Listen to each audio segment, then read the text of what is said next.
Thank you, Madam Speaker. I'm glad to rise and say a few words on Bill 100, and I want to associate myself with the comments that my leader had presented in her debate on Bill 100, and I'm not going to rehash and go over all the points she made, but I have to say she made a strong argument to what the concerns are towards Bill 100, and I listened intently to the minister's comments on second reading, and one that stood out to me was her comment of the fact that it would be hard to argue against this legislation, and I guess I would agree with the minister if you don't believe in the rights and protecting the rights of Nova Scotians, especially Nova Scotian workers here in our province, Madam Speaker. Sorry about that. And I say that, and I think we've been saying it on a number of pieces of legislation that this government has brought in over the last 16, 18 months.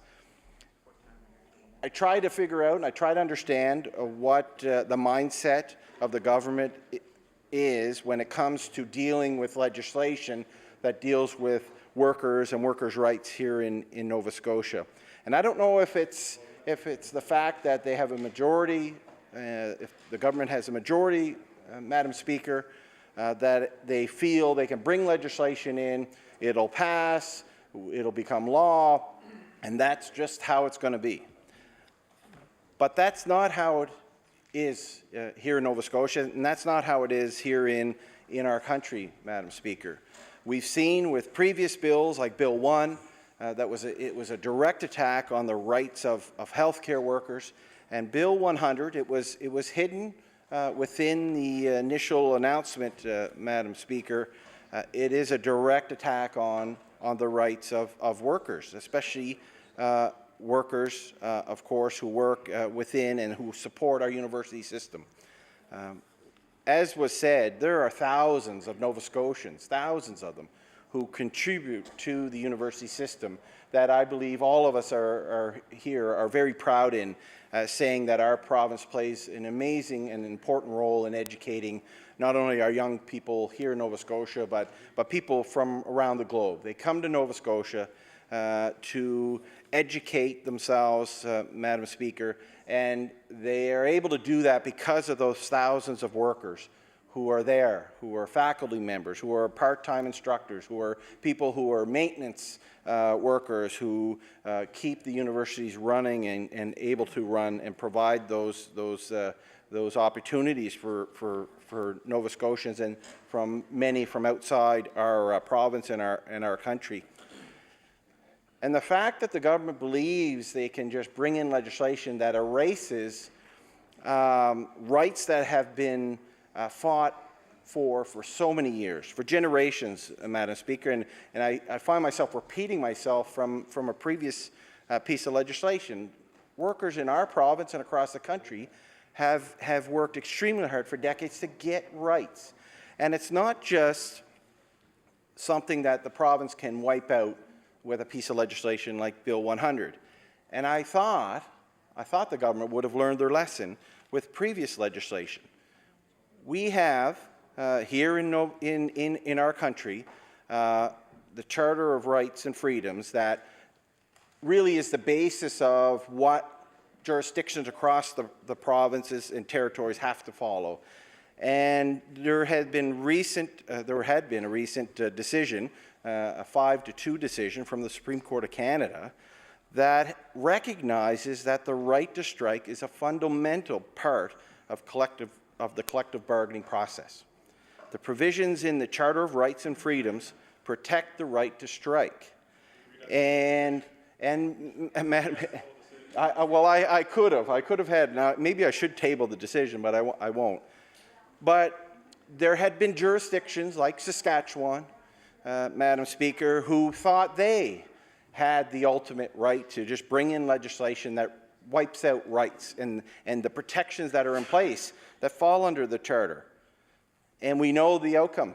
Just I believe it was January 30th of this year when that decision came out from the Supreme Court, Madam Speaker. And in the text of that court decision, it recognized the right to strike. And actually in the decision, it indicated it reduces strike frequencies by making collective bargaining meaningful. The court also noted Canada's international human rights obligations as a signatory to the international agreements protecting the right to strike under the international law. So it's not only our own country that recognizes the rights of workers, it's globally.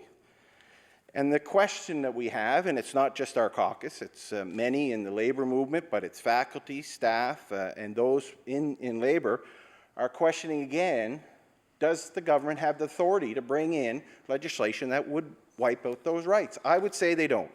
And I know I asked the minister that question in estimates, and I was told that they had done some consultation. It was with lawyers, and they feel confident that it would meet that challenge. And I guess if this proceeds and Bill 100 is passed in this legislature, then I guess we'll see down the road if it holds up. Because I have no doubt in my mind that those Nova Scotians who are going to be impacted by this will ask for a decision, Madam Speaker. It's interesting, today we were met by people outside, and the government were met by people outside who were against Bill 100. And for those who might not know, there was another protest in Cape Breton along the Sydney Glace Bay Highway, I believe it's called, in front of CBU. Over 300 people were out today protesting against Bill 100. They were unable to get up to Halifax today, but they wanted to make sure that government knew that there are many people concerned with the second section of this piece of legislation, Bill 100. The first section, the accountability provision, I think everybody would agree that when an organization, no matter what it is, receives tens, hundreds of millions of dollars of taxpayers' money, there should be a level of accountability. Understood. I think everybody would agree with that. But in this piece of legislation, it's interesting to see that if a university finds themselves in dire straits or has severe financial problems, they're going to be given even more power, which baffles us that they can take all these rights away from the workers. And as my leader indicated, I believe, I have great faith in the workers of this province, especially in our university system, that they would be more than willing to work with the administration of that university to get things back on track.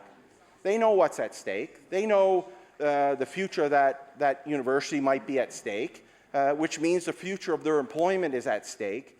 I don't believe for one moment that we would see any of the bargaining units throughout the province who would be in that situation say, no, we're going to continue down a path, and we're going to be collectively bargaining to get more benefits and raise our wages.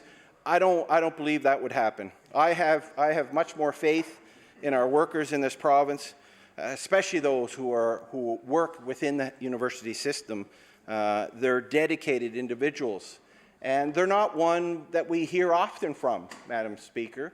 I've been in this legislature for almost 12 years, and I don't recall really having faculty and those associated with universities coming to the legislature, starting to kind of bring more awareness around letter writing and on social media.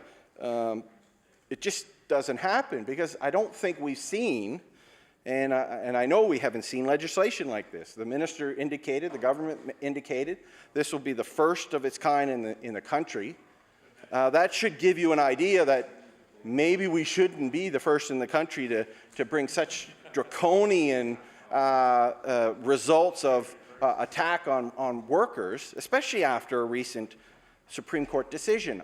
I mean, this will end up costing the government money when they have to defend this piece of legislation. And we've seen it in other pieces of legislation. Bill 1, and they came back in the start of this session to have a do-over. And the money spent through the arbitration process, I don't think the government has a tally on it yet, but it was hundreds of thousands of dollars to get to a point where the government could have reached at the start of it, Madam Speaker, if they would have just sat down and fully negotiated with the unions and to achieve what the government wanted to achieve. And I think the same thing could happen here. Why doesn't the government say, okay, we understand that there's big concerns here with the workers who are working within the university system, but one group I forgot to say that are also lending their voice to opposition to this bill are the students. And they're also concerned that they will be left out of any kind of consultation or talks if the revitalization plan or program is put in place, because it gives all that power. What this does, it takes power away from, I think, a productive mechanism to address serious issues, and it takes that power and gives it to the administration of the university, which they may be the reason why that university is in financial difficulties. That's what just is baffling to me and to our caucus, is that so they're going to give them more power and power to take away rights. The reason we have the Trade Union Act and the Charter and legislation nationally to protect workers, it was to make sure that they're part of being protected when an industry, for example, closes down. There has been examples time and time again where those workers their rights were not protected, and that's why we have decisions out of the Supreme Court of Canada that says workers' rights need to be upheld, they need to be protected, and jurisdictions, meaning provinces, territories, cannot just make up legislation that take those away. And that's exactly what Bill 100 does. So I foresee, as we go through this process, we're going to hear from more Nova Scotians, and the government's going to try to paint this as, oh, well, it's just unionized people, it's just the unions want to keep their rights.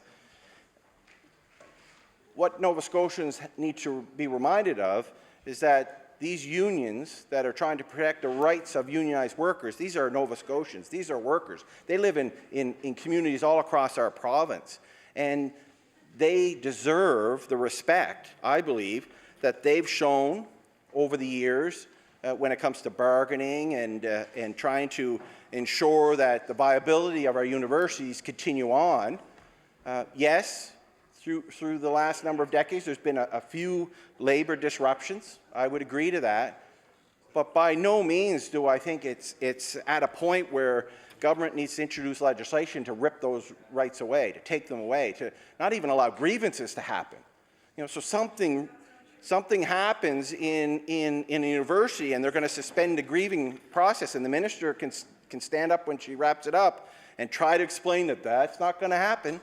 Workers' rights are all there. Well, that's just not true. This is a deliberate attempt to erode the rights of workers, Madam Speaker. It's something we've seen from this government time and time again. First it was healthcare workers, now it's going to be university workers. And it's just baffling to see that is happening here in our province. Students and workers really are the whistleblowers, Madam Speaker, when they see administration malpractice at our universities. They're the first ones that will sound an alarm if they see something not going right. As a caucus, we've all been in all different positions in this House. Who do we hear from? We hear from the student groups when they see administration of universities doing something that they don't think is right, and they make sure that we know about it.